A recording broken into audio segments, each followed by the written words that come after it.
Welcome to the Midwest Happy Hour. We're your hosts, Lacey and Haley. Join us for a drink and a chat with a new Midwest small town perspective on topics that will keep you learning, laughing, and growing. So let's get into it. Cheers. It's terrible. That's so great. Terrible. So this is going to go really well. Okay, It's so amazing. let's... Oh, you have your alcohol drink. I was just getting ready to call myself out before we even begin. I'm a lush today. I made a drink previously, and I did not finish it yet, so Okay. this is a different thing than this. Just a hard double fisting. Yes. Just no big deal. It's fine. It happens. Yeah. All All right. right. Well, welcome, everyone. Hello. Thanks for joining. I love it. Welcome to another episode of We Don't Really Know What We're Talking About, but we have somebody that does. Exactly. Welcome, Chad. Thank you guys so much. I'm so excited. I love podcasts. It's one of my favorite forms of like just entertainment at home. Yeah. Yes. It's fantastic. But yeah. It's for everybody. I mean, like, anything that you're doing, you're like, all right, I can listen to a podcast while I'm doing this. Right. The Except- dishes. Right. Yeah. Smoking weed. Whatever. Yes. Whenever. Yeah, Except whatever. when you have kids, then it's like, Then you listen to it and you're like, wait, what did I listen to in the last 5 Yeah. minutes? And you have to, yeah. yeah, that's the I can struggle. totally I've been not and relate. Especially now that I don't drive anywhere, like without the kids. Like I'm not driving to work. I'm not driving to anywhere. So I don't really have time to like just plug in my podcast anymore. But I've been picking up running again. So my podcast time is when I run, which is Damn. nice. Yeah. Get them in. But Are you training for anything or just running so for... I was training for the half marathon that was down in Nashville, Tennessee. It's Okay. the rock and roll for St. Jude. Okay. And then about a week prior, me and my sister-in-law were like, I don't think we're half marathon ready. Let's go ahead and just do the 10K. So we did the 10K and then Flint did the half. That was his second half down there. And it was so much fun. Yeah. I wish I could have done the half. Next year, I'm telling myself I have to really train and do the half. But like training in the wintertime is rough. It's so hard. It's so hard to like convince yourself to like go outside and do running. And like no amount of treadmill running will ever get you ready for a half marathon. It Zero. won't. You And that's have what to I get on was the road. doing. I was just doing treadmill because one, when I go and work out, like I have my kids. Like Yeah. so when I go to Four Seasons, I can drop my kids off and then work out, and it's fantastic because there's a spot for 2 for them. 1. And so I would just run there and then try to run outside every once in a while when like Flint could watch them. Mm-hmm. No. So, Especially in the winter, it gets cold out and like it's hard to chill because you want your body like warm but Yeah. also not hot. Yeah. And Right. You don't want it too cold. Right. So it's like and to then you find that start balance sweating and outside. it starts like freezing on top Oh. of you and you're like, yeah, because I do a lot of running. Actually, this is kind of funny because literally I've been dog sitting, and if I walk to the end of the neighborhood and back, it's like 1.5 miles. And I just was texting Patrick today, like, exercise is stupid. I hate this. Like, it's so dumb that I have to walk all the way down and then I have to walk all the way back. bro, walking though is one of the most underrated modalities of fitness. I know. Like all you have to do is walk at just like slightly faster so it's like a little uncomfortable. Like Yes. not uncomfortable to where you're You still can able tell to it's- maintain like an easy conversation. Like we would be able to do a podcast while walking. Right. Yeah. Yeah. But it is the greatest modality. Everybody Yeah. can do it. Everybody should do it. When they say 30 minutes of exercise a day, I'm like, I can walk for 30 minutes. Yeah, that- like, and that's honestly, good. Yeah. You'll get results doing that. I know. Consistency Consistency, and like whatever. it's Yeah. simple. Fitness, we tend to overcomplicate it. Like you see this on Instagram all the time. Like everybody's like, I'm doing this banded hip thrust for my glute activation. Like it does that. You're right. Yes. And also, you don't need to do that. You know, Right. Like Correct. it's Correct. Yeah. Right. That's a very specific thing. it kind of becomes a niche thing. I think Yeah. there's plenty of other ways to like. If you're wanting to grow your glutes or your hamstrings or whatever your Right. your thing But is. everyone, like, they want answers. They want you to tell them what they need to do in order to do X, Y, and Z, and they want it, like, laid out, when really it's so simple. Yeah. Get Yeah, your that- heart rate up and eat right, and Sleep. For the most Sleep part, is the you're biggest fine. one. And sleep, yes. Yeah. I've been reading this book, Outlive, by Peter Attia. So Peter's he's a Yes. medical provider. Yes. Phenomenal dude. I love him. Have I heard of this? I love him. The Drive. I haven't read that, but like I've just started down like a deep dive on him. Yes, so he's one of my new, like, I just found him like 3-4 weeks ago. Yeah. And it was one of those moments like in life. I'm pretty where, sure he's like the longevity coach for Chris Hemsworth. Also, that wouldn't surprise me. That show. Yes, Limitless? Yeah. Is that what it was called? Yeah. I only like watched one episode of that. I'm convinced. I get it. Yeah. Like I definitely buy into the pushing your capabilities to that edge because like that Right. that definitely cultivates some serious growth. Again, if that's what you're looking for. Yeah. Right. The whole fitness thing, again, it can be as simple as walk 5 days a week at a slightly faster pace than you walk. Yeah. Yeah. It can be as complicated as Chris Hemsworth going to Antarctica or wherever he went to, Right, to swim in the Arctic. You know what I mean? Like you can do that for sure, and you're gonna look like Chris Hemsworth. You know, maybe I mean get a little. If that's the goal, then, for sure. you know. That's the goal. Yeah. If you're willing to get plenty of sleep, nutrition on point, Yep. Right. maybe take a Exactly. few other supplements that aren't regular to the regular public. Yeah. Right. Exactly. Exactly. Injection D-ball, For yeah, sure. yeah. But before we go any, Not making any accusations of Chris Hemsworth. I'm just saying. We love you, You're Chris an amazing Hemsworth. dude. how do you Your become brother Thor sucks. then? Also, We love Miley. Also, I'm the biggest advocate of steroids, performance-enhancing drugs. Like, bro, just admit doing them because, like, Yeah, Right. it it's doesn't kind take of- away the work. All steroids it's really do. It's just like plastic surgery and like all the famous women saying that they're not getting their butts done or their boobs done or whatever, and it's like just you're not real. Like just tell the people so people don't have unrealistic But yes and expectations no. of, like their life. But I don't think if you take steroids, you just automatically get ripped. Like, Bro, you have to, like... if you go to your local gym, the amount of people that are on steroids, because it's not as uncommon as you think it is, right? Right.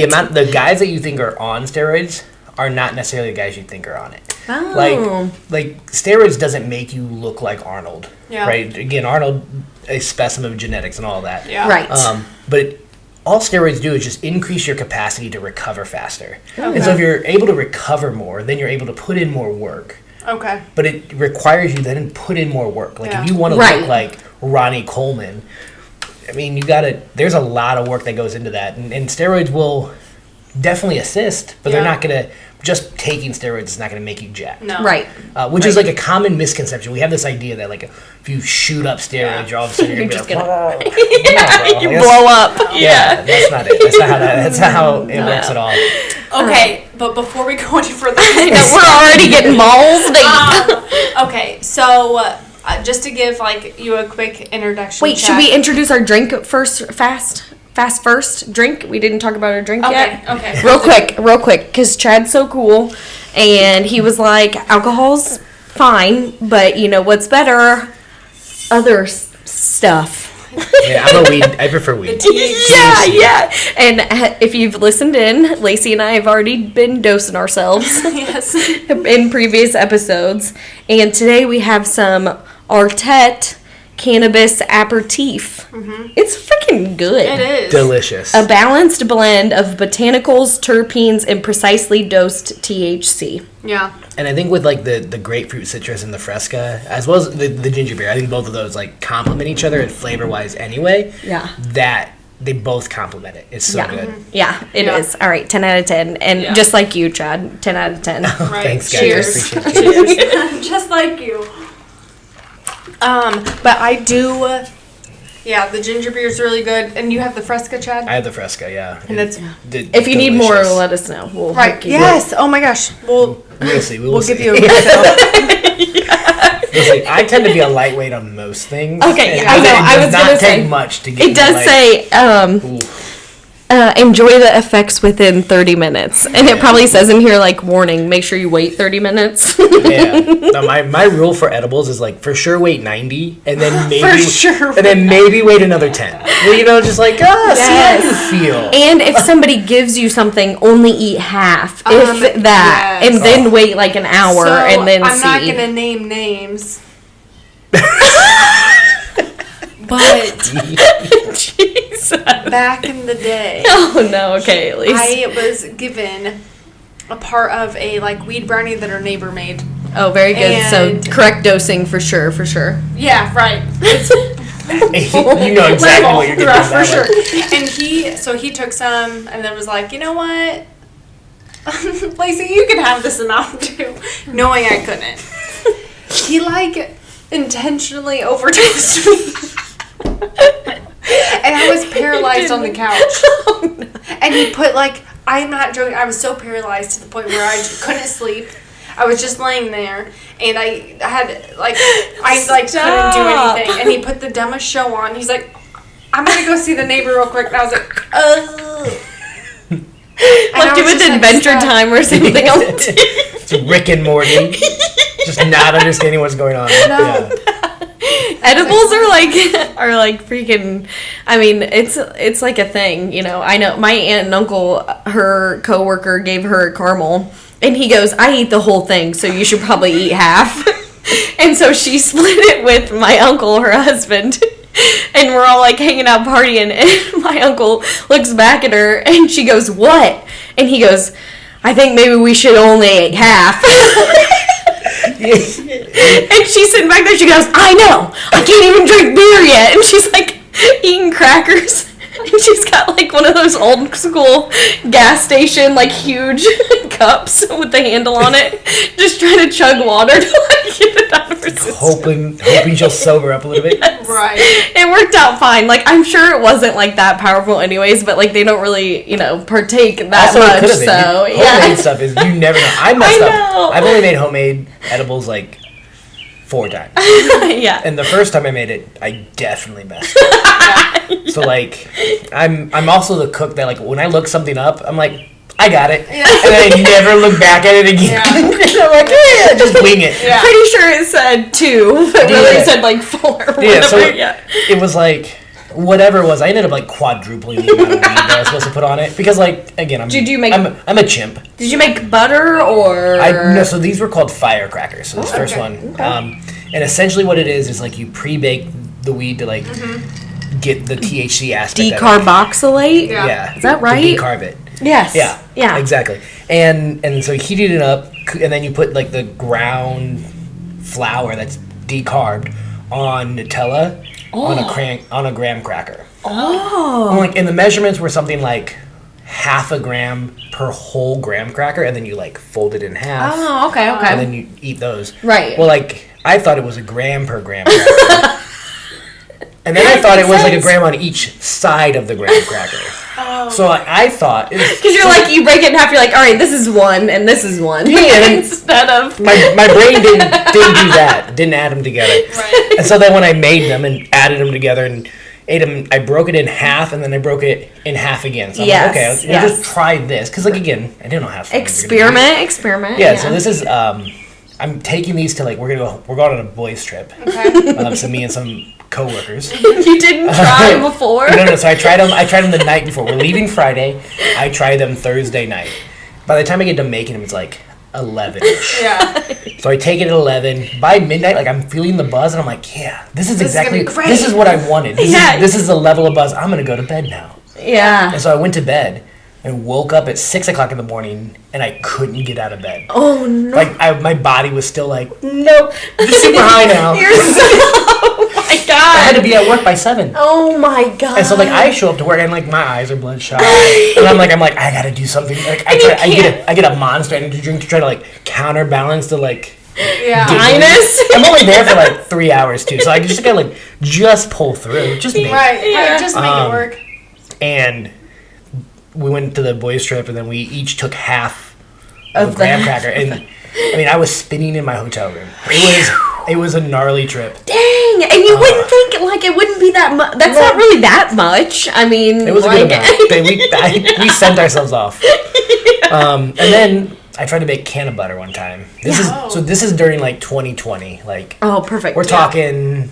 It's probably April, May, June. So like this so you're already starting to go crazy. Springish. Been in the house for 2 months. Yeah, You're so like, I was all like, right. experiment with weed butter. It's like you know me and do it all like according to the instructions online. And it comes out super strong. super, super strong. Yeah. And I mix it into cookie dough to like. This is my exact story right here and so far. Way too much can of butter in the cookie. Yeah. And it tasted just like terrible weed. Yep. Like just pure weed. That's funny. Literally did the same thing. Yeah. I mean, I made it in the crock pot. And I lived like really close to like the main road, and I could tell my mail lady was like like when she pulled up, she was like, somebody is doing something in there, and so it reeked, but it was great. But I made cookies, same thing, and I went, because I made them, we were going to a comedy show, and so I was like, this will be perfect, because we're like staying in a hotel, and so I don't want to smoke or whatever, so I'll bring these cookies, like, great. And I made them like little tiny, and I was bowling on Thursday nights on League, and so I was like, this will be great to like test it out on.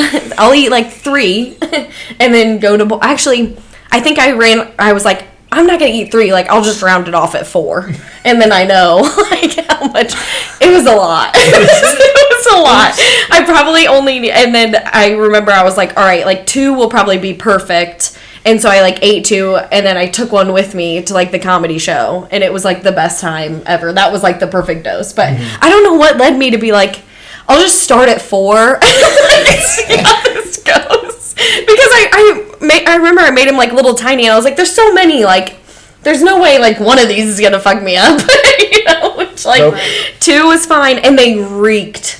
I mean, we stayed in a bougie ass hotel, like we treated ourselves. This was probably like 2017, something like that.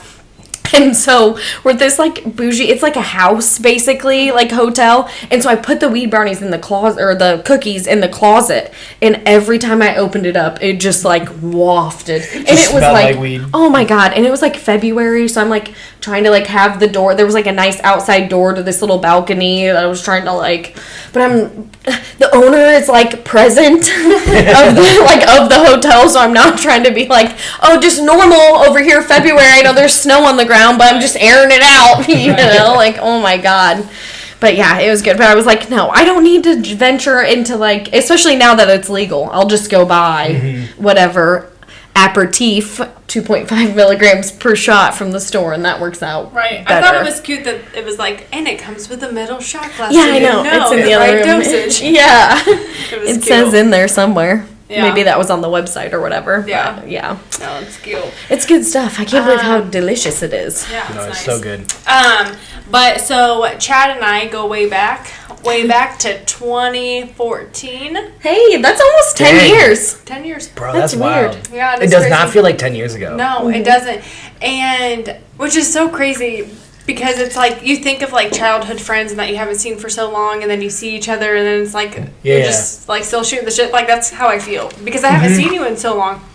But so we started at State Farm together in CCC sales, and then we moved over to the claims department together at the same time. PNC injury. Yeah. It's CCC, Cornerstone Christian Academy. Oh, wait, no, that's CCA. Yeah.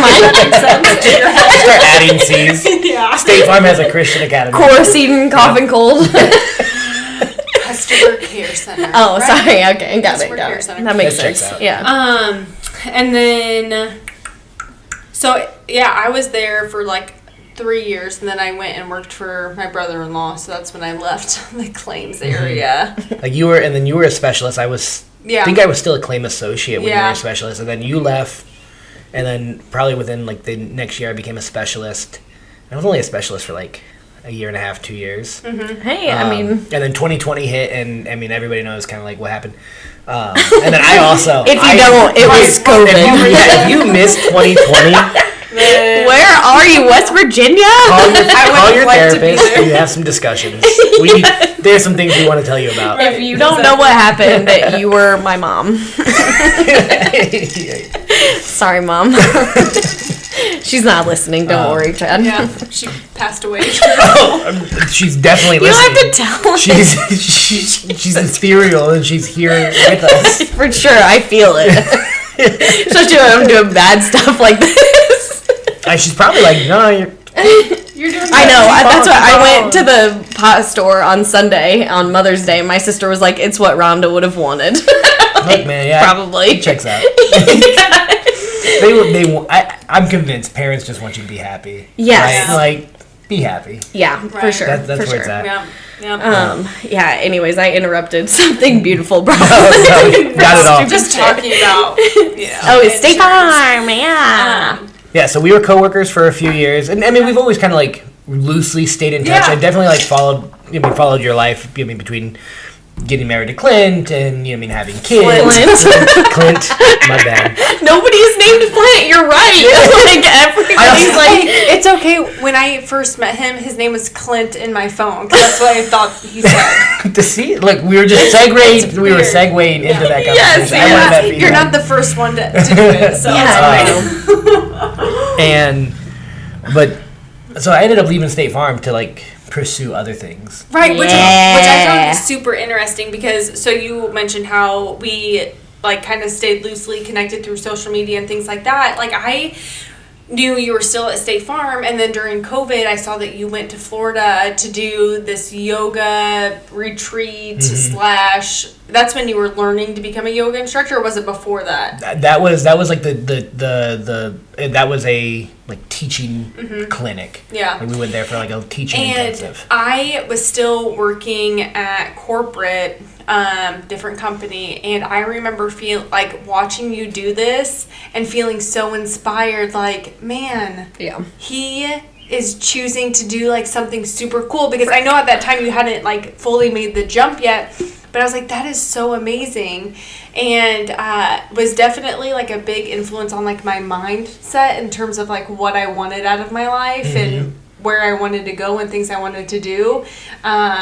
So I was like, dang, man, he is really doing it. I was so inspired and so like proud of you. Like I thought that was so cool. Thank you so much. That means a lot. It truly does. And I tell people all the time that sometimes I feel like I found a cheat code to life. Yeah. That, like I'm living my absolute dream right now. Like the things I do for money are the things I enjoy. Like I teach yoga, I coach strength and conditioning. I talk to people about improving their lives in whatever capacity, like supporting them in whatever way they need to be supported. And have you guys ever read the book The Alchemist? No. So I think I'm gonna lie and say yes. Okay. There's a saying in it that loosely goes like, when you are in alignment with like your thing, the universe conspires to support you. Yes. And I love yes. that. I love that. And that's definitely how I feel. Is like I feel like during 2019 and 2020, like this wasn't like I didn't do my yoga training and be like, I'm quitting State Farm. There was definitely a journey that really, the turning point for me was I know that like specific date, it was like second week of February, because I was supposed to go on a family vacation 2019 with like my dad and them, and I was catching myself in this spot where I recognized that I would like want to withdraw from like hanging out with people that I care about and like not want to do things, and so I would always make excuses. Looking back, I was definitely dealing with depression, not an always healthy habit, right? Eating. Yeah. I was drinking a fair amount. I was smoking a fair amount, but like not smoking. So I smoke a fair amount now, but like smoking to numb Rather than than smoking for like a specific enjoyment. reason. Yeah. Like, a lot of times I'd be like, I want to be really creative right now. Yeah. I mean, Smoke. yeah, and you can like destroy anything with like an excessive amount Of anything. Yeah. it could be anything. Yeah, I mean, I think a lot of it comes down to like the intention that you're Yeah. putting behind something Yeah. that you do. agree 100%. Yeah. And so I had found myself in that space, and I kind of ended up having a big argument with my family because I was like trying not to go there, but I kept like lying to them on why I didn't want to go there. Because like as a guy, you're kind of like I grew up not having healthy patterns of expressing my emotions, right? yeah. And a lot of times that turned into like me going into a drunken rage or like what, like just not process emotions good. Well. Yeah. And it all kind of came to a headway second week of February when I was supposed to go on this vacation, and my brother had said something to me. He's like, "Hey man, like, what do you think is actually causing this issue?" He's like, "I've known you. Obviously, he's known me his whole life, but you know, what I mean, he was like, what is going on? Let's have a real conversation." And so, I'm super thankful that I had somebody in my life that was willing to be like, "Hey man, like, you're not the same what's going on? Let's talk about this. And if you're not going to talk about it with me, talk about it with somebody. Yeah. Right. Which kind of like spurred me into this path of like, I for my own personal reasons, I still probably couldn't even tell you. I don't really think therapy was for me. I did a therapy thing when I was a kid when my parents got divorced, and like maybe I had like bad feelings on that, and I was like, I don't want to go see a therapist. But you knew what it was about. I knew I needed something. Yeah. And so going online, I had found a few like things. One of my favorite podcasts that I listened to that talked about kind of like mental health and like what made you feel good was a Joe Rogan. It was actually my first Joe Rogan podcast that I ever listened to was Joe Rogan and Jocko Willink. Oh, so yeah. like 2019-ish. Yeah. And they were talking about how intense exercise gets them out of their head. Yeah. Oh, yeah. And so that kind of spurred me into this space of both like journaling Yeah. and getting back into fitness. Okay. And so through 2019, I started like just working out more consistently, taking care of my body a little bit more consistently. Yeah. And then October of 2019, my cousin invited me to do, because Joe Rogan was doing the Sober October thing. Yeah. I have done Sober October for like 6 years, I think. So I've done it. 2019 was my first, like, it was my inaugural year. And Cool.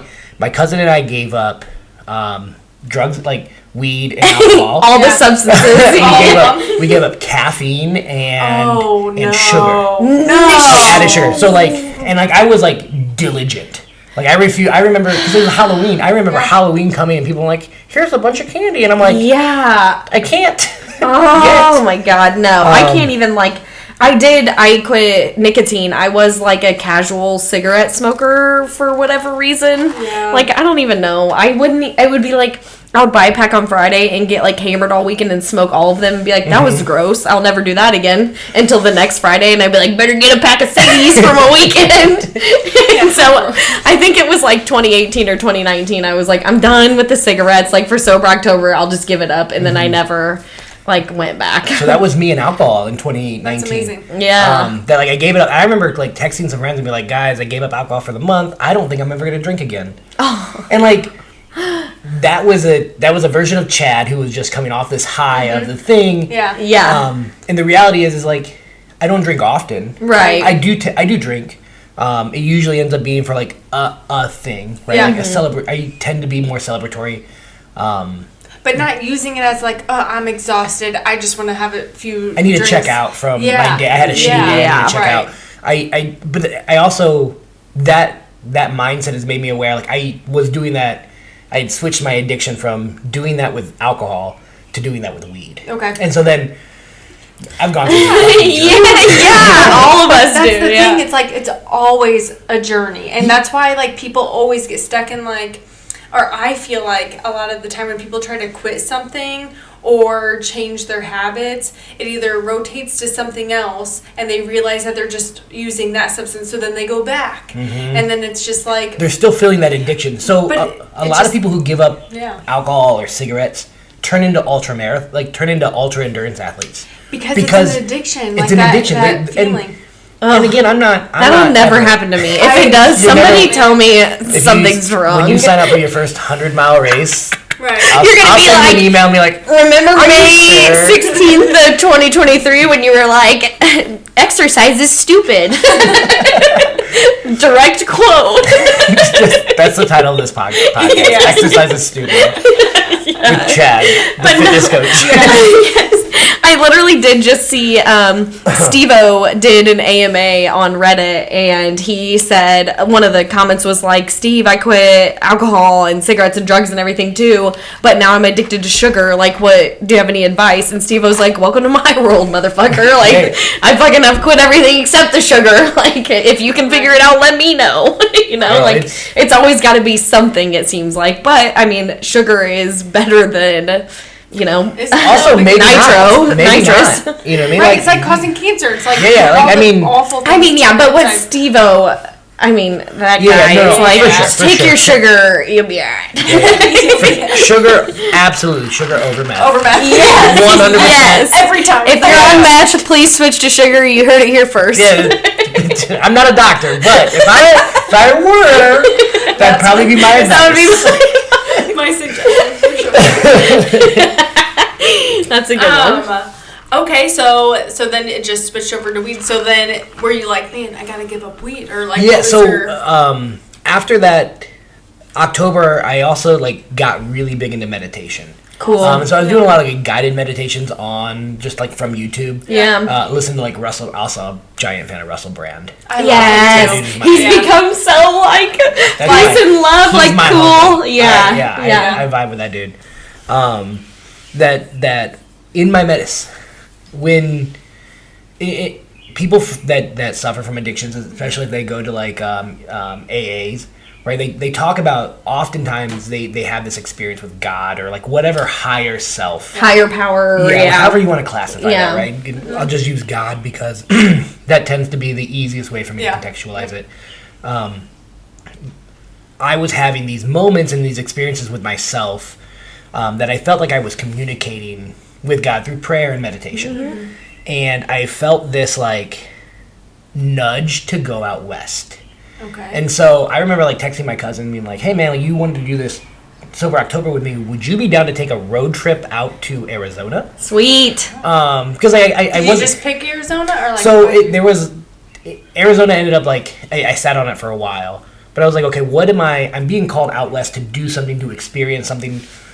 I began like trying to pay attention to like what's coming into my space, either through the media that I'm consuming or whatever. Mm-hmm. At that time, I got introduced to Michael Pollack on the Joe Rogan podcast. So he was really big into like the psilocybin. So he had recently done a book on, it's like Change Your Mind, a study on like how psilocybin impacts the brain. Yeah, for like depression and stuff. He's the guy. Yeah. Okay. There's a thing on Netflix about it. It's How to Change Your Mind. It was. Yes. It's over the summer. It's recommended. Okay. It's been recommended to me. Yeah. So I ended up listening to his audiobook. Yeah. How to Change Your Mind, which was a study on again LSD, psilocybin, and other like MDMA, things like that like mess with the brain. And he talks about like the science behind it. Like it's not.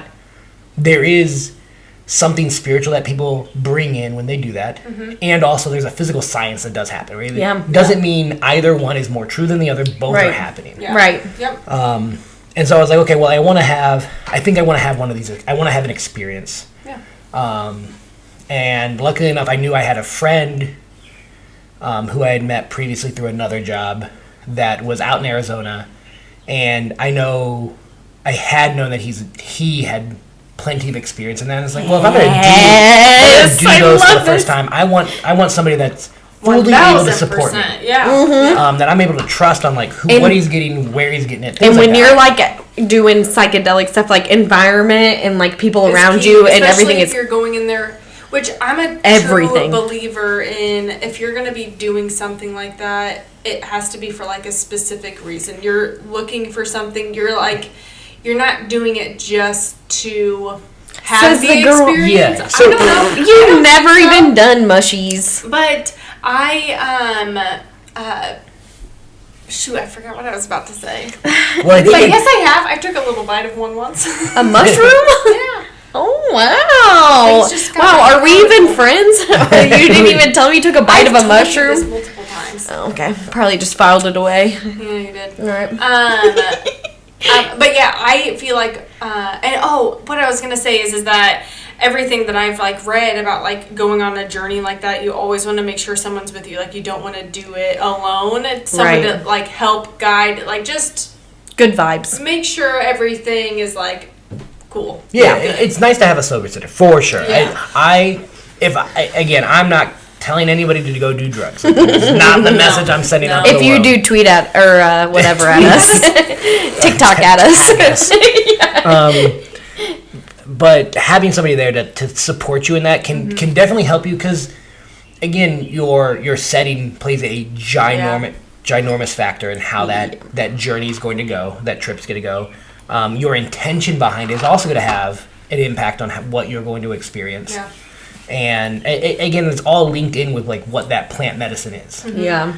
And so I went out there. I knew I was going to go out there for that, and I had an incredible journey. It was so much fun. Yeah. I love it. The journey down, it ended up one of my cousins, another cousin, needed a ride back to San Antonio, so we stopped in San Antonio. I got to see a Spurs game. Oh, fun. Then we drove out to Arizona. I almost made a detour to Area 51. Like, I thought about, like, looking back. I went to Roswell 2 years ago.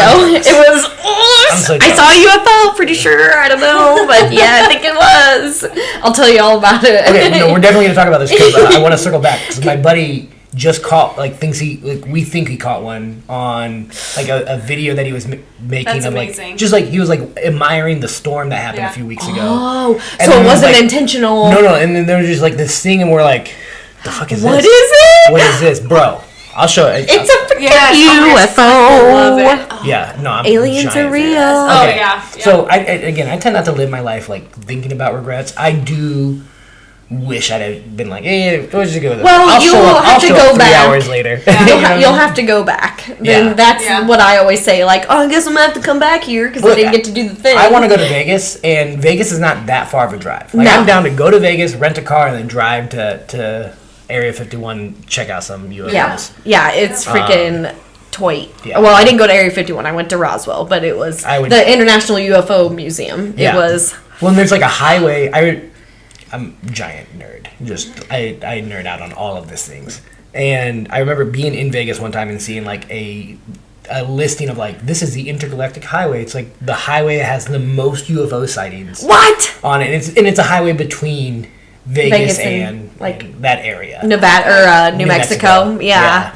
Sweet. So, bro, I'm so down. Yes, okay, yes, I freaking love it. Oh my god. Yeah, I purely went to Roswell just because I'm a freak and was like, She has a UFO tattoo. No, if we talked about this at yoga the other day. Yeah. I saw it and I was like, bro, giant fan of the tattoo. I'm also a big fan of silly tattoos and I love tattoos that mean something, but also meaningless ones are funny too. Where it's like, oh, nice tattoo. Where'd you get it? At Halloween-a-Palooza in Ottumwa, Iowa. You know. You need a little corny to you. I've literally never met, I tell people that and they're like, okay, cool. And nobody's ever been like, oh, I've heard of that. Yeah. No, definitely I feel like not. I've been to a lot of Iowa and I couldn't tell you where that's at. I don't even know either. It was on a river. I do remember that. And it was it was a pretty good jaunt. I mean, it wasn't a drive away? Yeah, it wasn't super close. That's for sure. And I felt, yeah, that's a long, stupid story about how I stayed at an Airbnb in a room and the family was Russian and it was I'm lucky to be alive, probably. Oh, probably. I don't know. Okay, so when you did this journey, was that a pivotal moment? Something It was. So I had this big plan for it. So Okay. I was I'm going to experience, he ended up getting me LSD. Okay. And so that was my first experience was on that. And so Cool. experienced it with the intention of I just wanted to know what this feels like in my body and how I'm going to experience this. And I had one of the funniest nights ever. We watched 4 stand-up specials. Really? I think it was and it's really cool. So the way I've experienced LSD, and again, I'm not saying this is for everybody or whatever, but the way I experienced it is even though I had seen these stand-ups before, I was experiencing them again for the first time. The laughter I was experiencing was that first laugh. Yeah. It was Acid is incredible. it's unlike anything. It's weird. I not to bring up Steve-O again, but he literally did this video of those weird hoses that are cinched up kind of, and then when you fill them up with water they expand. He goes, this is what it looks like when you're on acid, and the hose is all tangled up on the ground, and he turns the water hose on and it all starts growing all weird. And I'm like, that's literally it. It's you see all weird motions in everything. Yeah, and it's not moving in real life. Or maybe it is moving in real life. You're just now becoming aware of it. Yeah, you just don't know. That's another aspect of it. Yeah, but out in Arizona must be. So it was wild. So that's a lot better. So I went out there and the day that I had my big I experienced an aha moment. Okay. Cool. And it was the New Year's Eve into 2020. 2020 holds a special place in my heart. Right. Yeah. There was a lot of things that happened. I for sure. I think a lot of people had a shift in 2020. I mean, we've talked about created that. a huge opportunity for it. Again, I think you create the space that is around you. Yeah. There was this. So the big aha moment came to me. It was like I was struggling because I was constantly putting my faith that once I reached this new destination, whatever it was, weight loss, career, whatever, that I would then be happier. And so I was hyper focused on like destination makes me happy. Right. And the aha moment came into this like, no, you need to learn to be happy during the journey. Right. Because if you're happy during the journey, you're going to experience more happiness. Right. Because then you're okay with the results. Yeah, rather than like waiting for the results to happen and then being like, well, what the fuck? This isn't what I thought it was going to be. There's this video that Flint plays for me like once a year. I mean, joke, because each time he pulls up, he's like, I want to show you this. And he plays it for me like once a year at least. But I'll have to get the name of it from him. But it was like, but it's similar to that like aspect where it's like the point of music isn't to get to the end. And it like goes along with like life's journey. Like we're once we get that promotion, we're gonna be happier. Once we like keep like striving for more, that's when we reach happiness. But once we feel like we've got there, well, then our life's over, and you don't enjoy the time that it took to actually get there. You're not in the day-to-day present life. But it like ties in music that like you have to enjoy the melody. You can't just. You have to be present for the music. Yeah. And again, that's a lot of where I'm at now in this space of like, no, I'd much rather just be present and happy here, at peace here. Yeah. And I think we can then define what peace is. Yeah. And for me, that comes into like enjoying the present. And I'm not saying like I experience bliss and happiness 20%. I feel every emotion that I feel. Yes. And also, like, I'm still present to feel those. Right. And like, it allows me space to be in that. They're like, oh, thank God I drank 6 beers before that shitty thing happened, so then I don't care anymore. It's not the point. Yeah, the point is to be like, I can handle this, and I just need to take deep breaths. Yeah. And so 2020 inspired. Like I took that in and I was like, you know what? I'm gonna enjoy the journey. I'm gonna experience the journey. I want to do new things. And so, the start of 2020, I was like, I'm gonna do something new every month. And so January 2020 was a carnivore diet, so I ate just meat. Ah, cool. Which is again also inspired by Joe Rogan. I know. Did you have like crazy poops, like he said, or whatever? Dude, yes. So the reason behind that, right? What happens is like your body, because you're not taking any carbs, your body's like, hey, we don't need carbs, and so it gets rid of all this like water that your body no longer needs, and so like that's what you're experiencing. Interesting. And so I've done carnivore right now a few different times for a month, and my favorite way to do it is like to slowly wean off carbs, because like as the body's getting less and again, this is how I experience it within my body. As my body has less and less carbs, I slowly get rid of that water. Yeah. And so I don't have the explosive, I need to go to the restroom now. I still get those, but like not as much. Nor as long. Yeah. But that was such an interesting experience. Obviously interesting enough to do it a couple times. Yeah, I loved it. I'm also fascinated by all the things. Yeah, same. For sure. So that was 2020, and then I was like, end of 2019 into 2020. One of my good friends, Adam, had reintroduced me to Element 26, which is the gym I'm currently working at. I had been there a couple times for an FYF, which is Fuck You Friday. It's our Friday night extravaganza workout. All right. It's a group thing, usually either individual or group team based. Yeah. But it's just, sometimes it's there you're going to get your face kicked in. Like, it's just, It's called Fuck You Friday. I mean, yeah. Cool. And so I was like, I'm going to go to that every Friday and just get my workouts elsewhere in between. Yeah. And then in February 2020, they offered a yoga for strength yoga class on a Saturday, and I was like, I'll do this. Yeah. And it was the first yoga, like my first real yoga experience, and I fell in love with it. I mean, it was like, I texted Curtis, the owner of the gym, and like he and I, again, he'd seen me a dozen times maybe at this point. I was like, hey, I don't want this to come off like a creep or anything, but like the lady that led that yoga class, like, can I get her information? Because that yoga class was something I need to re-experience. I need more of that. And he gave me her information, and that's when I met Abby Lyons, who's one of my closest friends, mentors, inspiration. She's just a cool fucking person. Yeah. And I took yoga. I think I took 25 classes in the month of February. So did she start out at? She was teaching. She was a member at Element, just as like a whatever member, kind of. but Yeah. she teaches yoga, and so she's like, I want to bring yoga to this community. I see. So she brought yoga to Element 26. I see. Okay. And then she was teaching at another studio here in town, the Yoga Studio. Oh. And so that's where I joined in 2020. Okay. And I loved it. I loved it. Abby was only teaching a couple days a week there, but I went to almost in class every day for the most part. Yeah. I had tons of experience. I had great practices. It was such a great dive in, and I learned so much about my body, so much about my breath, the breathing aspect that we practice in yoga. That Ujjayi breath really started creating space in my life for me to like continue to grow and just get better. And then March, I was like, I'm gonna join Element 26, and you know what I mean, be there. And then the world shut down. Right. Midway through. And again, everybody was at home. It didn't take me long to be like, I'm just gonna create good habits. I was in this mode of like, I want to improve. You know, I'm trying to grow. I'm trying to be a better me. And so, Curtis, again, being just a genuinely kind human, I reached out to him and I was like, hey, can I like rent some equipment from you?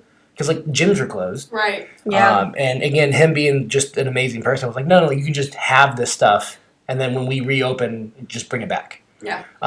So huge shout out to that. He gave me a couple kettlebells and a medicine ball. And kettlebells and medicine ball, you can get an entire body workout. Oh yeah. And get some serious work done. And so awesome. And then they still did virtual FYFs. I remember the first one. So I got introduced to Element from another friend of ours, Sarah, who we also both worked with. Yeah. And I remember like talking to Sarah on the Microsoft chat for work, being like, what do you think FYF's going to be? Probably burpees, since nobody has the same exercise equipment. And the workout was 300 burpees for time. Every 7 minutes, you have to do a 200-meter run. And so it was like, I think the workout took me 90 minutes. It took me a long time. I did it on a concrete patio. My hands were all bloody. Oh my god. It was a journey. And so I don't think I've done 300 burpees in my life. Yeah, that was a no gear fuck you Friday. Oh my god. And so then crazy. All of that kind of happened, right? I spent every night outside. Bro, the Starlink satellites that got launched in April of 2020. Yeah. I was outside smoking weed. And like had a little fire going, and I was like looking at the stars.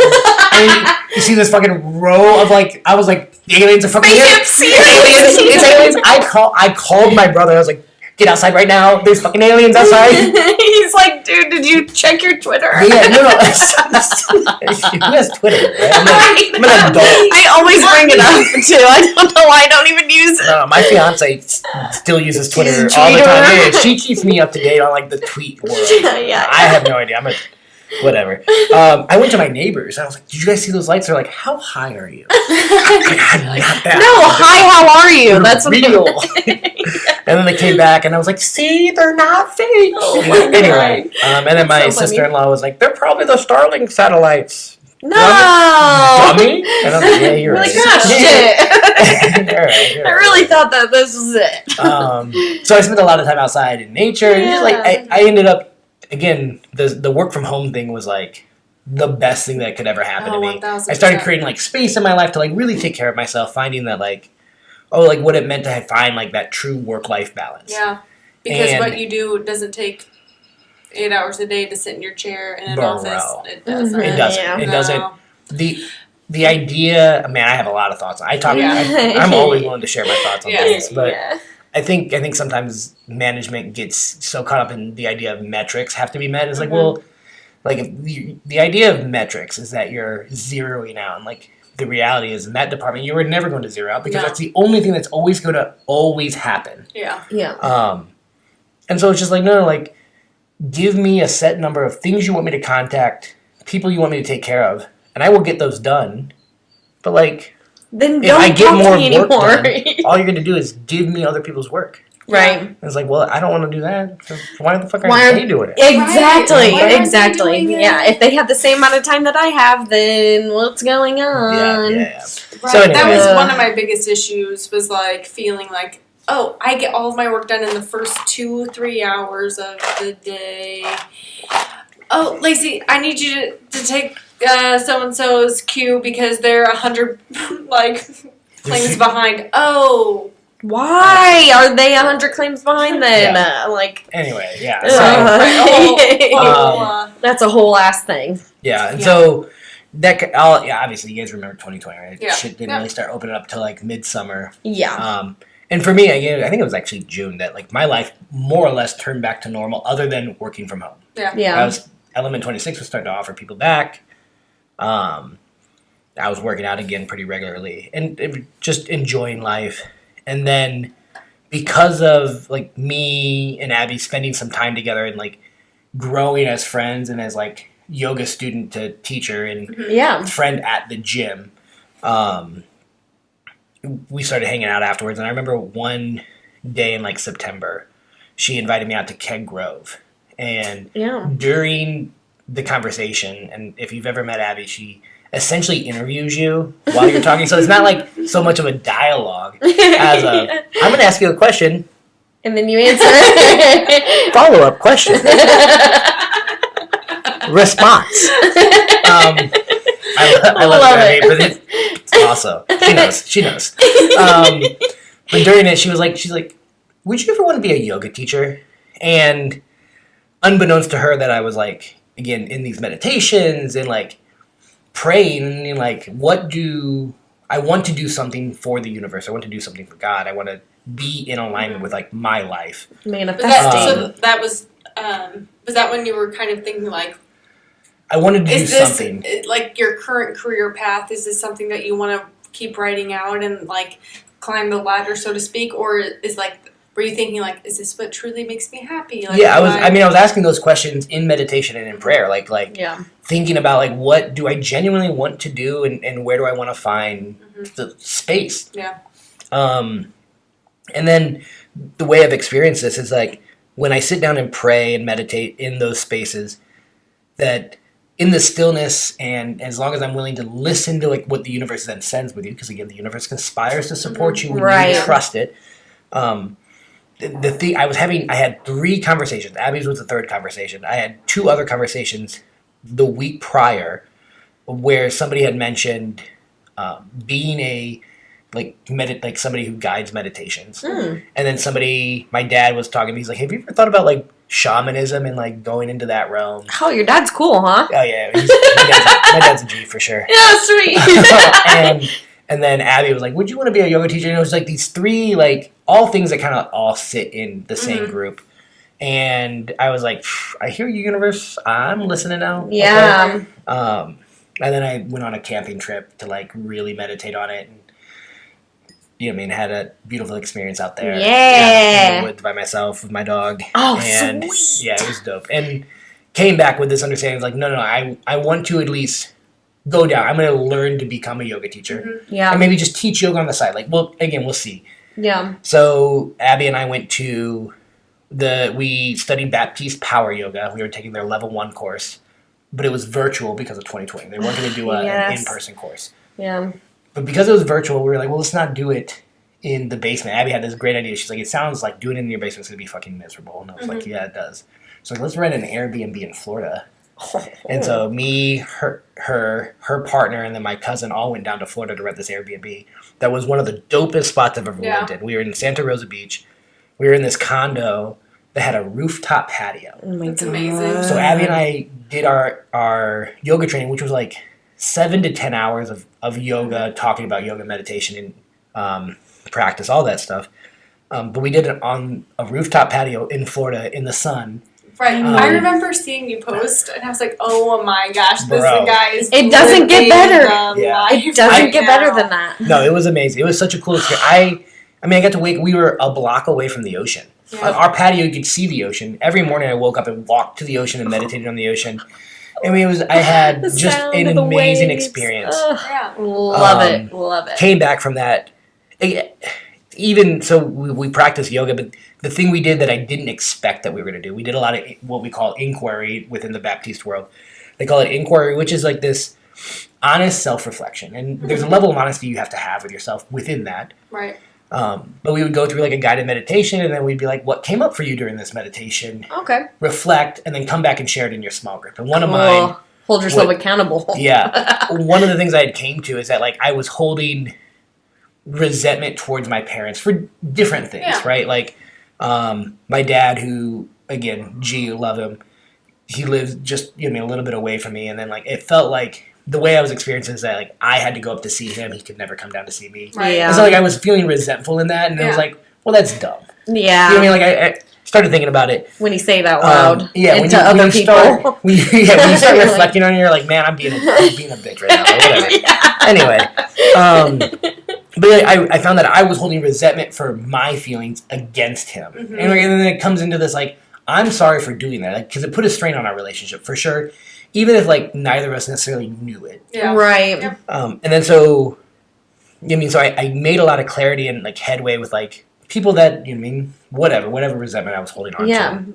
And so I got a lot of, like, personal growth out of it, outside of, like, learning a yoga flow. Mm-hmm. Yeah. And so we did the level 1. December, I come back and I teach my first yoga class at Element 26. Yeah. And it was cool, and I was so freaking nervous. Of course, yeah. And I learned so much, and it's been an incredible journey. Abby knew she was opening up. She asked me to be a yoga teacher because she was like, I have this dream of opening up a yoga studio in town because I want a yoga studio that's focused around community building. Yeah. Like, I want you to come in for yoga, and I want you to stay and talk with people and get to know the people you're practicing next to you and what they do out in the world, so you guys can then support each other out in the world and use yoga to regulate, and then use that community to change the world. Yeah. Yeah. Which is what they're doing at the Yoga Lab. And that's community, for sure. Yeah, I mean, that's... Yeah. I love that, because I think a lot of the time when, if you're stuck in a loop and you're doing the same old things and you're tired of doing the same old things, and you've maybe tried to stop drinking, or you want to live a healthier lifestyle, whatever the case may be, you got to also look around at the people that are around you. Are they supporting you? Or are they in the same mindset? Yeah. Because if they're not, you're most likely not going to be able to break it. Mm-hmm. So it's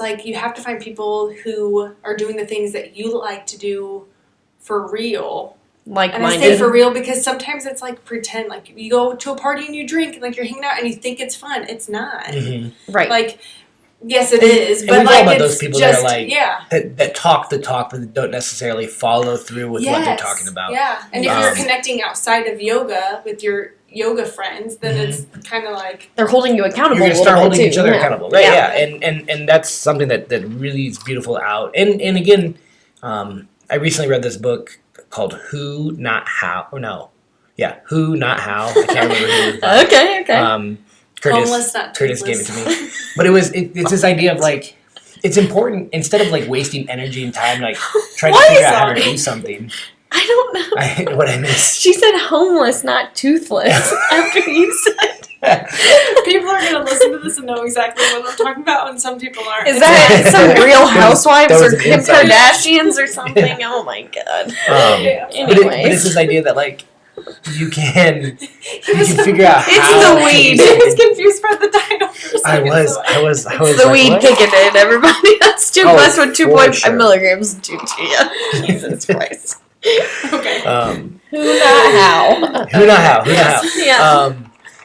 So it's this idea that instead of wasting your energy and trying to figure out how to do something, how about just finding somebody who's already doing that thing, and then within your community leveraging that assistance, because again, most people want to help other people. Yeah. Yes. And so I love this idea, and again, the things they're doing at the Yoga Lab are amazing. The idea, and that whole space is built on this idea of regulate, relate, and reason. That's why they have the yoga to regulate. They have the coffee so you can sit down. You have a reason to sit down and talk to somebody. Yes. And then they have that space back there to grow and to expand with it. Yeah. And so it's an awesome idea. I was like, as soon as we walked out the door, I was like, immediately, I'm joining this cult. Yeah. It is a little bit of a cult. All yoga is a little bit of a cult, right? Like, and it's one of those things that I've never like experienced. Like I've never been to like an actual yoga class or whatever. But everybody talk shit about like not really yoga, but it's more like the CrossFit people or whatever that everybody like talks shit about. That it's like a yoga cult. People. There's yoga people that are. Okay. Well, I mean, Element 26. We used to joke about it. That like so Element 26. We are partnered through Jim Jones. Right, and like it's a pun on Jim Jones. Yeah. From Jonestown, that whole thing. Lacey might not know. Oh, so he don't was like spoil it for her. I'll tell her on the podcast later. Okay. You guys should do a podcast on cults, and then talk about that. You'll find out all about the Kool-Aid. Don't drink the Kool-Aid. Don't drink the Kool-Aid. Yes. Wait, I watched the show. Yeah. Okay. Yeah. So you know what it is? Yeah. Okay, good job. Yeah. We have a lot of those jokes at Element 26, and we're like, you're drinking the Kool-Aid when you order your first pair of Nobles. You know what I mean? Because like, it's a joke. Anyway. Yeah. Love it. It's a joke that also my parents were concerned with. Like, so when I told my parents that I was like leaving State Farm to like pursue this, they were like, especially the yoga aspect, they're like, hey, are you each of my parents, separately. So they didn't talk. My parents are divorced. They didn't talk. They didn't call each other like, we're worried. Yeah, I had two separate conversations where they're like, I just want to, tell me about this yoga thing. Right. What are you doing? And you're like, Abby, she just knows everything. Yeah. And they're like, oh my god, what's she injecting? Abby is my supreme leader. Abby guides me in all my, Like, what are you drinking all during jokes aside, we do call her a mini cult leader. I love it. It's good. It's all a big joke and also not really. Yes, it's funny. Good cults can be good as long as they're good cults. Like some cults start out as good cults and then they turn out to be somebody ends up bad. Yeah, on meth or whatever. Yeah, Jim whatever. Jones. Damn it. The Kool-Aid. Could have been great. You never know. He was like bringing like what's the opposite of segregation? He was like integration. He was like bringing integration to the churches in Indiana, and then he probably got into drugs, and everything got super weird. Yeah, but it could have been good. It's a slippery slope. It's a knife's edge. It's a razor's edge for sure. Yes. So I my parents were concerned I was joining a cult. Yeah. Also fair, super fair. Right. I see it. But you're like, this is good for me. Yeah, it's a good cult. You're like, right. No, I swear. Yes. But it is. It really is. I felt it. Even just that 1 hour class. Like, that was great. Yeah. It's good. And so this is now what I've been doing. So 2021, right, we started teaching yoga a little bit more regularly. She opened the yoga lab under, like, it was just virtual. So we were doing classes like Wednesdays and Mondays, just via Zoom, which was a cool experience. Yeah. And like as I was getting more into all of it, I was like, I think I want to be a fitness coach too. Like I was really enjoying like the things Curtis was showing me and teaching me at Element 26 when I was working out. And so I was like, I think I want to do this. Yeah. And so I started pursuing that, and opportunity just kept kind of opening up. And I remember like trying to have a conversation with my manager at this time at State Farm, and they didn't want to have a conversation about it because, feelings. Yeah. And so I was like, cool. Yeah. I was like, cool, I'm out. And I will be done April 30th, 2021. Yep. So I turned all my stuff in that day. It was a like bittersweet moment, and it was like this like leap of faith. Like I'm gonna do it. Yeah. And so like May, June, started the internship with Curtis, did like another like training intensive with Jim Jones and like the methodology there through Jim Jones, and a little bit of like conjugate tactical stuff that like Curtis and them teach. Just as far as like the methodology behind programming and training, the type of training and workouts we're doing. Right. And so started again full time at Element 26 as a coach. Sweet. Covering the 5:30 a.m., 6:30 a.m. classes. So up early. Those guys those are my favorite people. The 5:30 crew is I tell it to them all the time. I say it to everybody else also. They're my favorite people. They're my ride or dies. I mean, they're always there. Right. Yeah. Mainly because Either you I know. are 5:30 or you're not. I mainly know that they're there mainly because they have no other. There's no other time they could come to the gym. Right. Right. And so like they have Let me get to this come. done first, and then I can do whatever else. But with the we rest have great of the day. conversations that either turn up into food or fart jokes. Yeah. It goes one of two ways. Sometimes it's both. But at the end of the day, we're either talking about food or farts. Yeah. That's hilarious. Perfect. But also, again, some of my favorite people. Carnivore diet,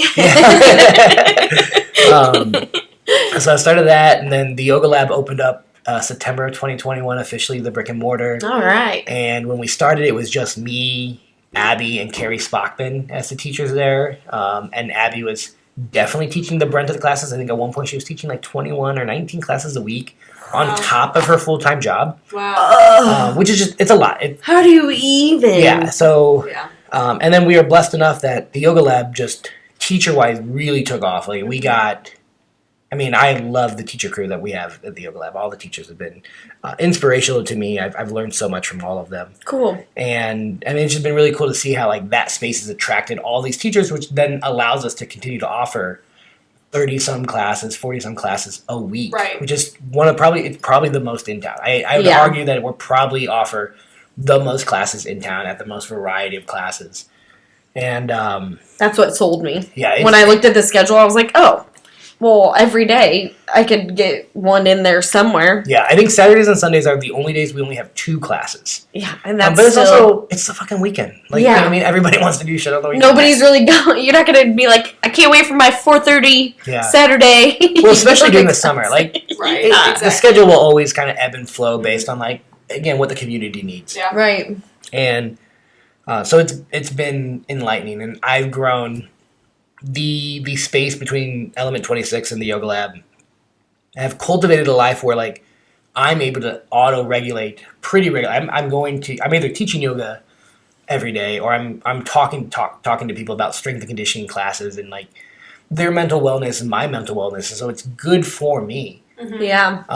And because of that, I truly live in this like amazing space where like Yeah. I'm at peace so much, and like it's not that like I don't feel my emotions, I feel everything, Yeah.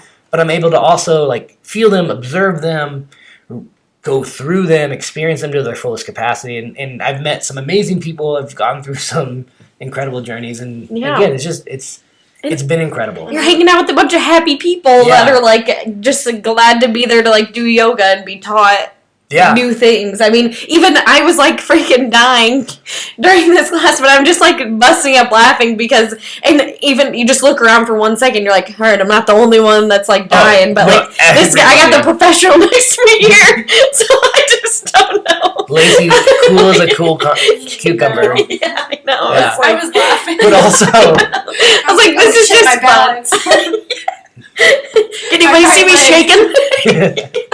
It was good. It was just like fun. The vibe was like great. It wasn't like super serious, but it's serious enough because you're like, There I were mean, it's like a moments. great workout. Yeah. Yeah, there were moments. There's definitely moments, and that's one of the things we all have these stories about, like what yoga is. Yeah. and some of it's that tranquility, that peacefulness, that like calm. There's an aspect of that. There absolutely Yes. is. There's a meditative aspect of it. There's Yeah. also it's a workout. Like Yes. Yeah. you're gonna get into your body, and my that's one of the shoulders were so sore. Oh, yeah. I couldn't even. I had like a cramp on the way home from work the other night. I was like, oh, as I was driving, I was like, Yeah. trying to crank it It's out. one of those things that it's like it's incredible for you. Yeah. Like it's a workout, and that's what like the Baptiste power yoga that we primarily teach out of Baptiste, like Journey into Power sequence, which was like what that sequence that we went through on Saturday was. But we primarily teach out of that one because it's simple. It's accessible to everybody. Everybody can do it, but it's not for everybody. Right. Everybody's gonna have their own preference and modality. Right. But it's accessible to everybody for sure. We can modify it to make it that way. Mm-hmm. And so it gets you, because it gets you into your body, you get out of your brain for a little bit, which Right. and that's what we're doing. We're wanting to create space. And I talked about it a little bit in the class. Mm-hmm. Yeah, it's the idea of your brain focuses on your breath, so your mind and breath become one. And then Yeah. I you're feel going to like- use your breath to move your body, so your breath and body become one, and so then the Right. three become one. And that's like meditative Yeah. in itself. Yep. And Like, then that'll as get you you create into that it. space, you begin to have the experience you have. Like just like when you take psychedelics, right? You're going to experience whatever you want to experience. Right. And when you create space through yoga or, again, ultra runners experiences, weightlifters experiences, when you're focused on that thing where your mind, breath, and body are all doing the thing, which is, again, everything is yoga. If you break it down into when you're focused, your mind, body, and soul are into one thing. Yeah. You're doing that. It creates space for you to experience something, and then that experience leads you to whatever you need. Yeah. Again, it takes a level of vulnerability and honesty to like come into that. Yeah. So yeah, it definitely does. And I needed the comedic relief. Thank God. It was like 45 minutes in. You go lift your hips up and act like you're pulling on a pair of pants, and I was like, that's exactly right there. That's what I needed. Like, now I'm alive still. I remember I'm alive. That's definitely a line I've borrowed from Abby. It's one of my. That's a good one. I didn't make you guys do it, but sometimes when we're counting down, we'll go like 10, 9, 8, 7, 6, 5, 4, 4, 4. Oh my God! 4. Yeah, dying. Love it. Love it. It's just a good. I keep saying that. Good vibes. Yeah. It is good vibes, though. Yeah, if you guys haven't checked out the Yoga Lab, go check out the Yoga Lab. Shout out. All the teachers are amazing. Every class is amazing. Again, I'm a big fan of the heat. Those classes, I mean, I want to try, but I'm terrified. Yeah. You can always do it. We have the 45-minute noon classes now, so it's Monday and Wednesdays at noon. Yeah. I can handle 45 minutes. Yeah.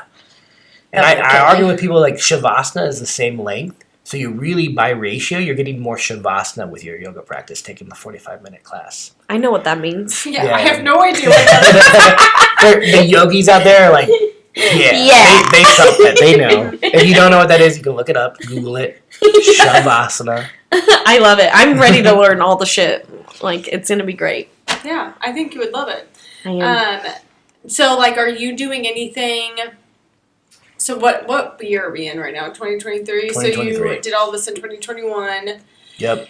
So we're coming up on like 2 years, right? Because it wasn't at the summer of 20... Okay, so do you like have any plans for like where your journey is headed in terms of like career-wise? Or like are you happy with where you're at? Are you doing consulting? Or are you doing like anything outside of like working at Element and working at yoga? So I'm doing both of those two things because I absolutely love it. I wanted to teach more yoga. I set my intention this year of I want to do more teaching. And again, blessed with the opportunity, I'm now starting to teach a couple classes at Carl Health and Fitness. Cool. The center over there. And so I'm really excited. I got to meet some of the community over there, some of the other students over there. Yeah. And another one of the teachers, I know one of the other teachers out there. I met a new one this week, or last week rather. And so I'm super excited about that. I also do one-on-one like coaching, so strength and conditioning. So I work with athletes, and I say athletes in the sense of we're working out, right? And so everybody's an athlete in that regard. Me. Loosely, right? Everybody's an athlete. So I work with my clients for whatever their goals are. So if your goal is, I just need somebody to give me a program that's going to be well-rounded for like whatever my specific goals are. And most people's goals are, I want to look better, I want to play better, I want to feel better. Yeah. And for that, like if that's your goal, like we can create a program for that. If you need check-ins, right, I can do that. That's like my most basic offerings, like custom program with unlimited check-ins, whatever you need from me. Yeah. And then I also offer custom programming with like one-on-one training sessions where like you come in with a group and we work out. Yeah. I provide feedback on form, things like that. Right. We change the workout based on like what you need that day. Yeah. And so there's a little bit of dynamic to that aspect of it. I also do, so during the whole journey 2021, I also got my Reiki certification. Okay. So again, diving into a bit of that like, shamanism and like certification, I love that. And so I do that on the side, like a la carte, just kind of like when people want to hire me for it. Yeah, I love it. I've cleansed people's houses with sage, and like done prayers over that and stuff. And then again, within the strength and conditioning aspect, I also teach private yoga classes, or group yoga classes. Recently, I've been partnered with Moraine View Veterans Retreat. Okay. Cool. And so I go out there and teach yoga as an aspect of the veterans who are dealing with PTSD and their mental illnesses there, and how important physical movement, specifically yoga, and the breath work within that, how that can help support them in their mental health journeys. Cool. And so doing that, and so I offer, again, the option to do private classes, group classes, strength and conditioning, custom programming. I've written a few just generic programs. So if you wanted to train I have a buddy currently training for a half marathon. So I wrote him a half marathon program that's hey, over the next 8 weeks, we're going to get you from maybe where next you're time at now. You can run that half marathon.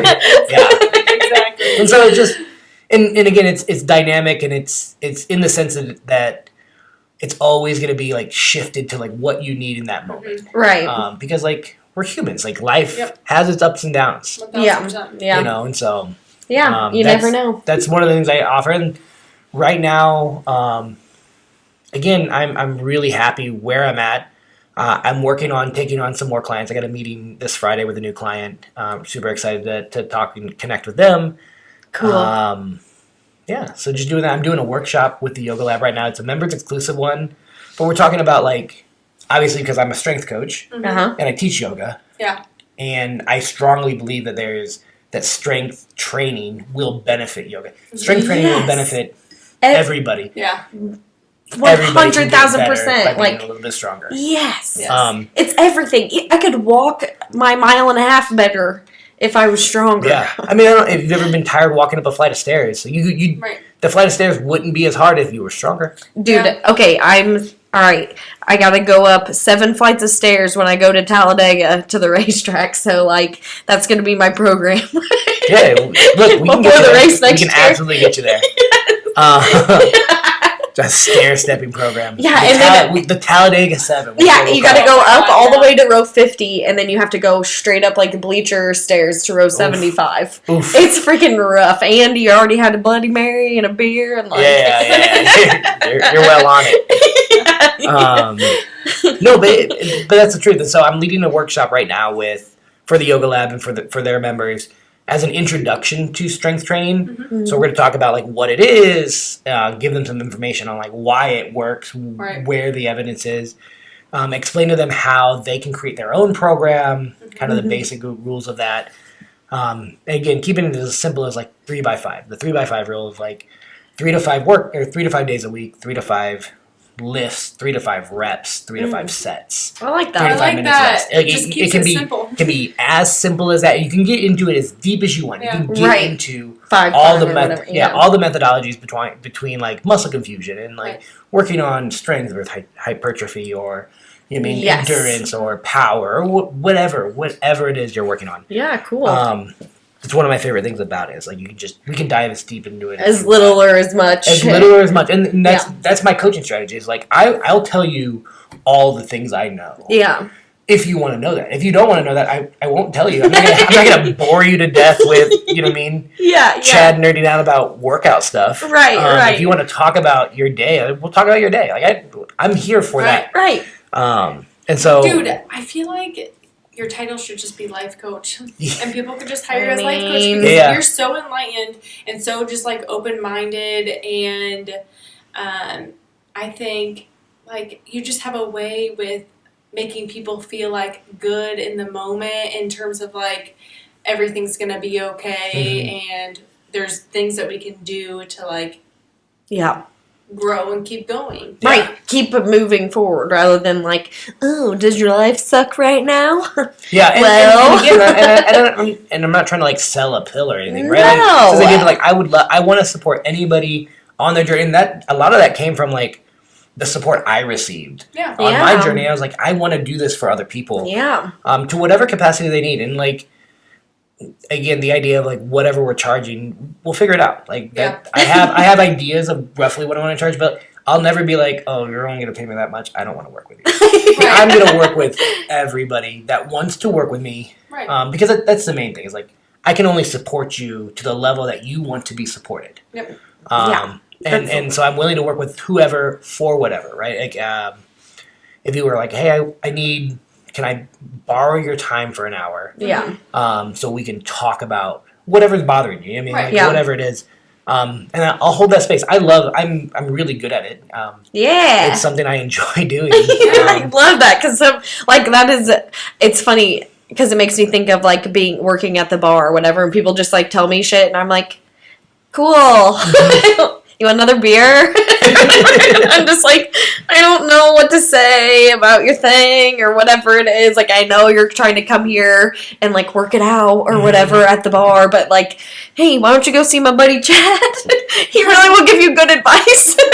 I would love to support anybody and whatever they need. And one of the things I found is that like when you give people the space to like talk, they often will come up with like the good idea that like they need to hear. But sometimes they just need somebody willing to listen to them to hear that. And I'm not saying that like I don't ever give advice, right? Like I'm not saying like everybody that comes to me figures it out on their own. Also kind of true. But sometimes but it's the deeper conversations or the more thoughtful conversations that help lead. Yeah, I'm willing to go as deep into the weeds as you want to go. Right. And it's something I love to do. And sometimes when somebody tells you something, even if it's already in your head, just hearing somebody else say it, you're like, oh, fuck. Yeah. You're right. Yeah. I was thinking that, but I wasn't going to do it until you said it. That way, but like hearing you say it, and also it gives them space to like be vulnerable. Like one of the biggest things that like when I've talked with people recently is they're like, when I tell them and share with them like my story of like in the moment I didn't know I was depressed, but like recognizing that I was definitely depressed and it was manifesting in my life in these different patterns. Yeah. Being willing to talk about that and express that, and not like a way of like I'm not clout chasing. I'm just saying this is what I experienced. Right. It gives people that like space to be like, no, like I hear you too. We've all experienced similar things. Like the hardest thing that I've ever had to go through is still the hardest thing I've ever had to do. The hardest thing you've ever gone through is still the hardest thing. There's no difference in that. Hard is hard. Right. Yeah, it's still the same feeling. Yeah, and so there's a lot of like ability to relate to people in that. And, again, it's something that I've found that I have really great capacity for, and I love to do it. And again, that's where I feel like I found the cheat code in life. Like this is what I enjoy doing. I'm here for it. Right. We need people like you. For real. Like man, I just feel like it's so different when like you can relate so much to someone who was in like corporate world with you and like understanding it and really thinking about like what is it that makes you happy, whether that is corporate life or not. Like that's totally fine. But when you like find someone like you who kind of has like the same mindset in terms of like what is life, what are we experiencing, what are we doing, like what can I do every day that'll make me happy, even if not every day you're happy, but are you doing the thing that you want to be doing? Is it giving you the space? I talk about this with friends all the time. I mean, the idea of like if working at a corporate job is giving you the space to truly do the things that fill you up. And be who you want to be. And be who you authentically want to be. And then that's fine, 1,000%. You know what I mean? I don't think everybody should be, well, everybody can't be one thing. We all have to have our shit. But I will say, as soon as I quit, I was like, everyone needs to quit. Bro, that's how I felt with weed. Right. I was like, I started smoking weed. Everybody needs to smoke weed. Everybody will understand the peace and love if they just smoke weed. Right. I took mushrooms and LSD, and I was like, everybody has to do LSD. Yes. That definitely became. But as soon as I quit, I was like, man, I just need to not push that mindset on everyone because it's not true. I know a lot of people that are happy in their day-to-day life that work at corporate, and that's that's A-okay. And that's called being a grown-up. Yeah. No, I mean, it comes down to like finding a true life. Like you have to be happy. You have to do something that's going to fill you up, and it doesn't need to be the work. Like work can just be the means in which you get the currency that we're all currently using to then do whatever you want to do. Right. And that's what I think I have a hard time wrapping my head around. That's the part where you're like, Right. I don't get it. That was like my mindset, right? I need all this money so that I can do all the things. But I just, like, I don't know what, like, happened in my brain, but I was like, no, what the actual F? Money, like, is so stupid and so fake. Money but I also is like stupid. Like, it's just so... You can absolutely do some really fun things with money. Oh, or you can do things for not a lot of money. I mean, like, we love it. I just love sleeping in the back of a pickup truck for nothing, just like parked wherever is like fun and fulfilling and like again, if it fills you up, man, fucking do it. Yeah, right. 1,000%. And to that point, like I don't want to push my morality on anybody else, right, because like that's also part of the thing that makes my morality. It's like I believe that everybody has the freedom to do whatever the fuck they want to do, as long as you're not hurting somebody else. Like that's really again the golden rule. The rule we're taught in kindergarten. Like, you know what I mean? Do unto others. Yes. You know, it's so simple that it's like again, just like the fitness thing, we can try to overcomplicate it. Yeah. You know, like equal opportunity or whatever fucking bullshit people are fucking pushing now. Yeah. Yep. But it's like no, just be fucking nice. Don't be an asshole. Like, life's pretty simple. Oh my god. It is. That is like one of my biggest things. Like, I don't know if it's just like a cool facts thing or whatever, but I'm like, is it fun being that pissed off? Or just like being an asshole all the time? Like, is that a good time to you? Do you love that? You just love being a dick every day? You fucking walk around, you're like, I'm gonna fuck people's day up and be a dick. And then I go home and I'm like, what a great day. Yeah, I think people are so there are definitely people that are so caught up in their own bullshit that like they're not even aware that they're being a dick to people. Yeah. You know what I mean? Yeah. But there's so much in that, like, I think sometimes social media takes these like the victim mentality thing way. Yes. When I talk about this, it's like I strongly believe in the sense of like self-discipline. You are fully in control of your reality. You have the power to create whatever you want to create. Yeah. But it's just like there's people that are so caught up in this like mindset that it's somebody else's fault that they're experiencing this thing. And it's like no, bro, like it's on you. Yeah. And then you have that power to change it. But people are so caught up.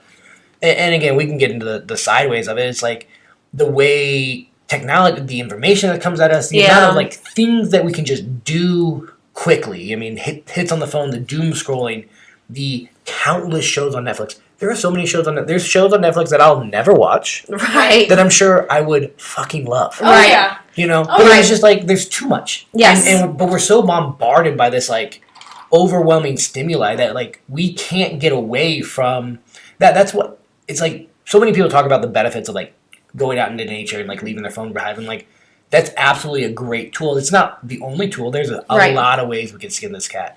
Yes. But that's absolutely one of the ways. That's me. I'm like, everybody needs to get rid of all their stuff and then go out into nature. But guess who has 25 purses? It's me. Yeah. I'm the one. It's those people like the shoe collectors. You know what I mean? They have 12 pairs of hiking shoes. They love being out in nature. Yeah. Okay, yeah, I get it. Did you need all 12 of those? Also, yes. Like the outside bro, they look cool with that outfit. I fucking get it. I have like 4 pairs of Nobles at home. Oh, God. Do I need those? No. Yeah. I wear sandals most of the time. But those shoes look good, then. I got an outfit? Damn. They're ready to go. You know what I'm saying? I love it. Love it. But it's just like, we get caught up in this like, we need to chase this like high that we get from all the stimuli we get. Dude, those freaking Stanley cups. I'm like, I want one so bad. Is it really going to improve my life that much? I mean, I got a Hydro Flask, which is like I assume is the poor man's Stanley. It used to be the thing, though. Yeah, I was so naive. When people started talking, I didn't put 2 and 2 together that Stanley Cups were those things. I thought that one people were just hyped about hockey. Oh, the Stanley Cup! I was like, damn. At the yoga lab, so many people were talking about it. I was like, damn, I didn't know we had hockey fans here. Like, let's go Red Wings, who have been terrible since the mid-90s. Are you from Illinois? No. Oh, okay. I mean, I am. Why are you a Red Wings fan? So my dad and his family grew up on the south side of Detroit. Okay. And so they grew up So you were indoctrinated. Yeah, I'll take it. I'll take it. Okay. My first Colt, I was born into. I mean, I literally got a tattoo. I got a tattoo, University of Michigan tattoo. Did I go to the University of Michigan? No, I did not. No. I did not go to the University of Michigan.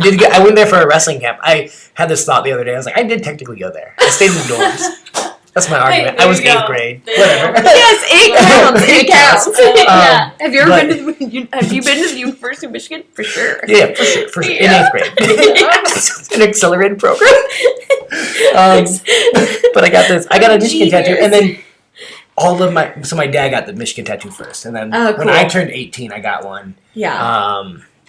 And then that inspired the rest of my family to also all get a Michigan tattoo. Oh my god! And so, like, talk about a cult. I joined my family. My family is a cult. No big deal. Love it. I love it. Yeah. Just keep it consistent. It's Right, great. Exactly. Yeah, so that's why I'm a Red Wings fan. Also, I mean, Steve Yzerman. I mean, the captain. Whatever. Greatest dude ever. I don't know much about it. Only reason I'm a Chris Blackhawks fan Chelios. is 'cause- See, I was I don't Chris know Chelios, anything about Chicago boy, played for the Blackhawks for a while. Yes, Then he yes. went to the Detroit Red Wings. You know, I got his autograph. He's also I'm also not a super tall guy, so like when I say people are taller than me, don't take it. You know what I mean? I was at an engagement party for one of my friends from the gym, and my fiance's like, I don't think I've met him yet. I was like, oh, she's like, what's he look like? I was like, he's really tall. Because he's really 6 tall. foot. Yeah, he's really tall compared to me.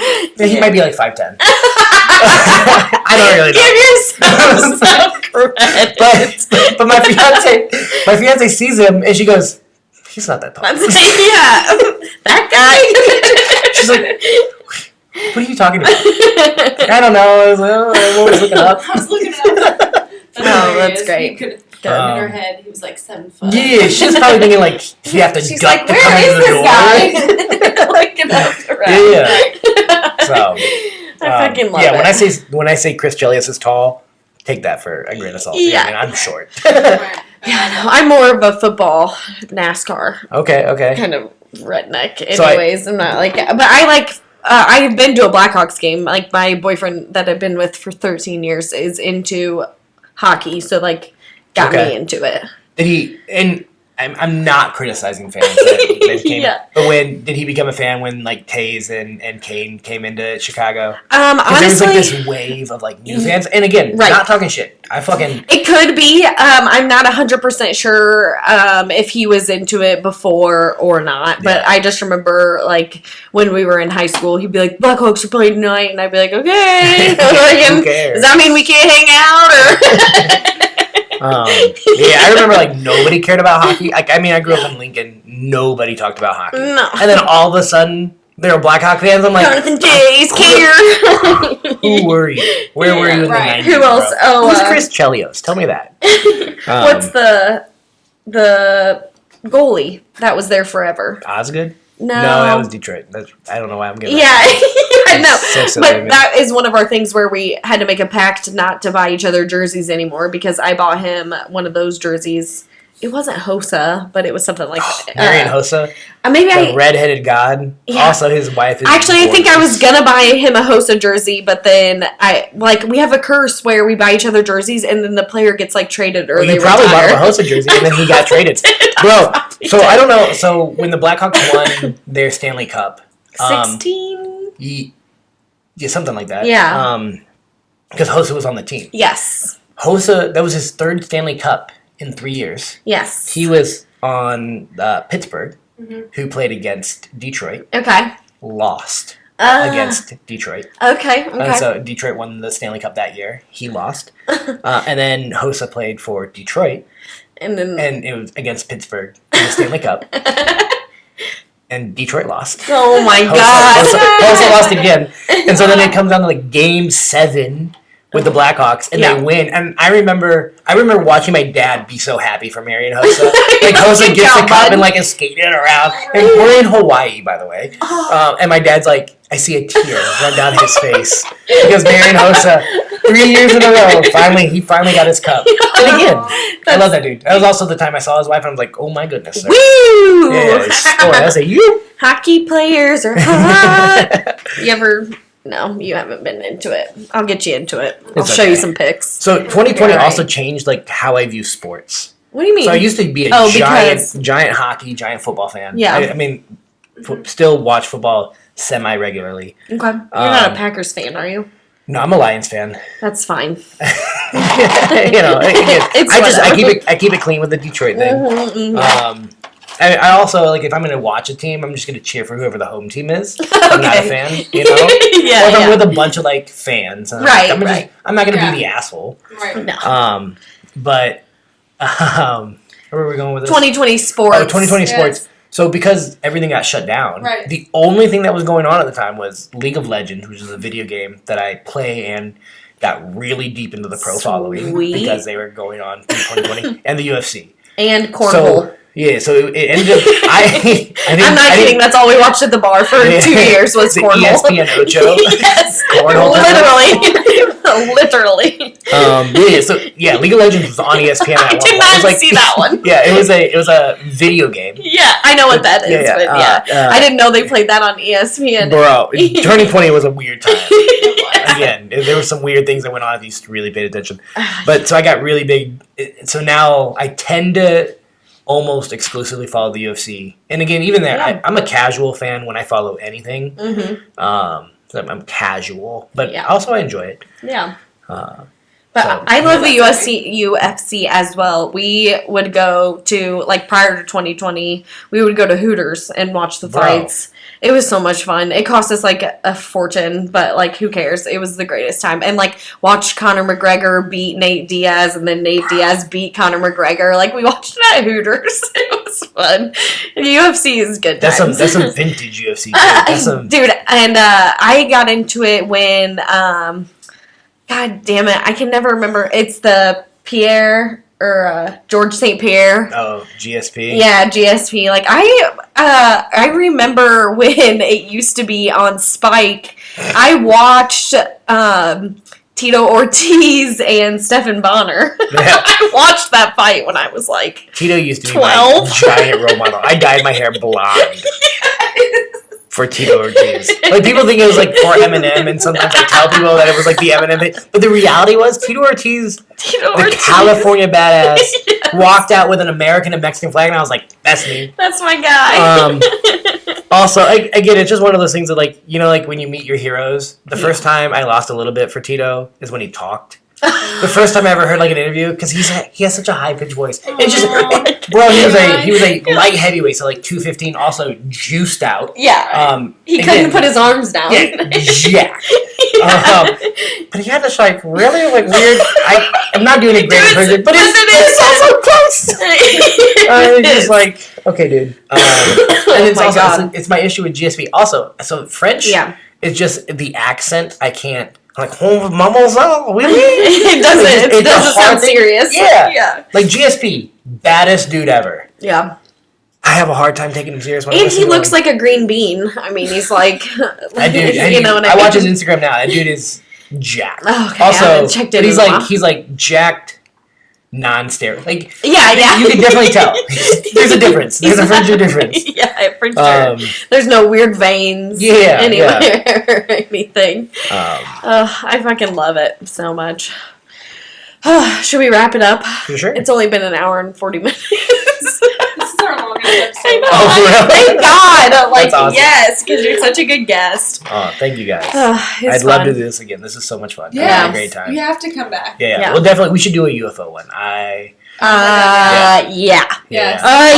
I'll start rewatching everything that I've watched. Yeah, we'll go through some ancient aliens. Yes. Yeah. I feel like Flint has to be on this one because he's like deep in it as well. Oh, I'm here for it. We'll do it big. We can do Clinton can be on the podcast. Yeah. Clinton Chad. The two C's. The two best friends. Two C's. Yeah. The double C's. There you go. It'll be good. All right. So, cheers. Cheers. Wait, guys. is anyone feeling anything from this? Yeah. I'm definitely a little buzzed. Yeah.